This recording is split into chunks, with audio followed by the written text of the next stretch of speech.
Hi, welcome to my YouTube channel. ඉතින් අද වෙසක් පොය දවස අපි හිතුවා රත්නපුරේ පොත්කුල් රජමහා විහාරය බලන්න යන්න. ඒ ගිය ගමනේ ගත්ත පොඩි ක්ලිප්ස් ටිකක් එකතු කරලා තමයි අද වීඩියෝ එක හදලා තියෙන්නේ.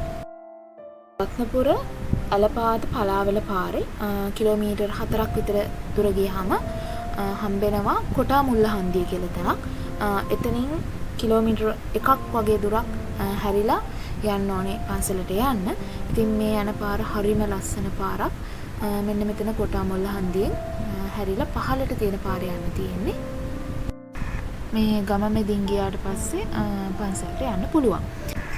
මේ පොත්ගුල් විහාරය ගැන කතා කළොත් ක්‍රිස්තු පූර්ව දෙවෙනි සියවසේ එහෙම නැත්නම් අනුරාධපුර වලගම්බා රජුගේ යුගයේදී තමයි ආරම්භ වෙලා තියෙන්නේ.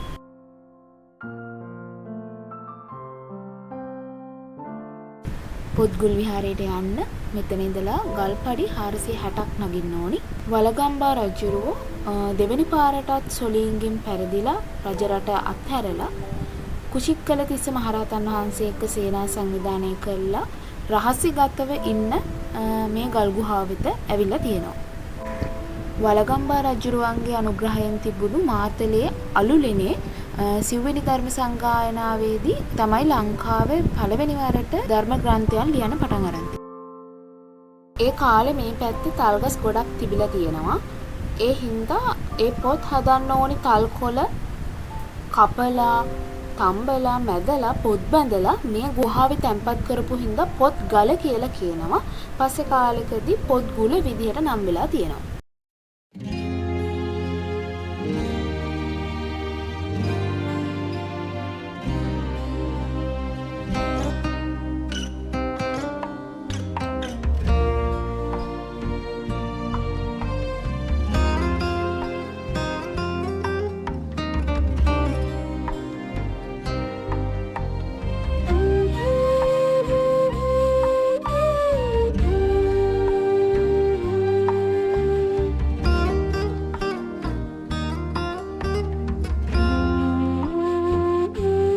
වලගම්බා රජුරවන්ට සේනා සංවිධානය කරන්න උදව් කරපු කුෂික්කල තිස්ස මහරහතන් වහන්සේ වැඩ හිඳපු කුටිය මේ වෙන විට මේ විදිහට බුද්ධ ප්‍රතිමා 5ක් නිර්මාණය කළා බුදු ගයක් බවට පත් කරලා තියෙනවා.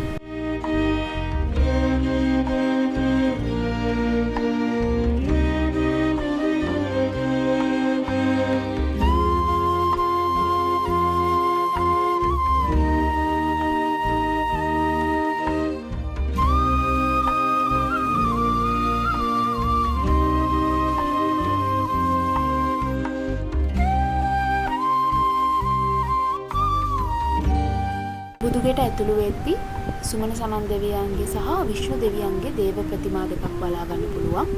ඊට අමතරව බුදුගේ ඇතුලේ 18 රියන් සැතපෙන බුද්ධ ප්‍රතිමාවක් අපිට දැක බලා ගන්න පුළුවන්.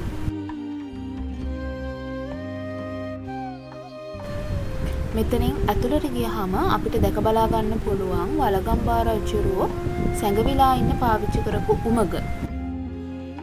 පන්සලට යන ඕනම කෙනෙක්ට මෙතෙන්ට ගිහිල්ලා ඒක බලන්න පුළුවන්. මේ තියෙන්නේ උමග.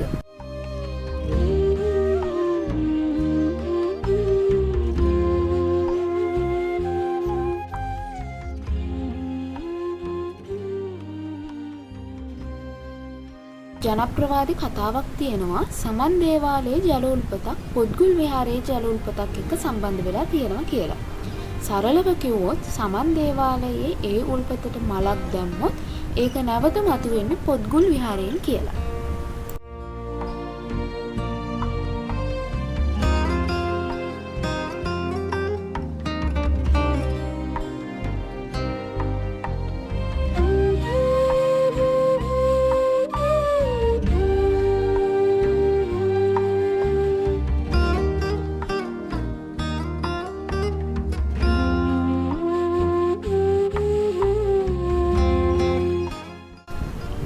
පොත්ගුල් විහාරය බලන්න එන ඔයාලට දහම්සොඬ ජාතකය, සිරිපතුල, වලගම්බා රජතුමාගේ පිළිරුව වගේ නිර්මාණ දැක බලා ගන්නත් පුළුවන්.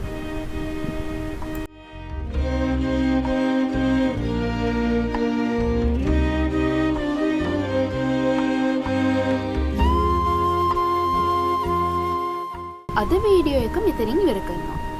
මීට වඩා දේවල් ඔයාලා මෙතන ගැන දන්නව නම් කමෙන්ට් එකක් දාන්න අමතක කරන්න එපා. ඒ වගේම මගේ වීඩියෝස් වලට ඔයාලා කැමති නම් ලයික් කරන්න, මගේ channel එකත් subscribe කරගෙන යන්න. ගිහින් එන්නම්. bye.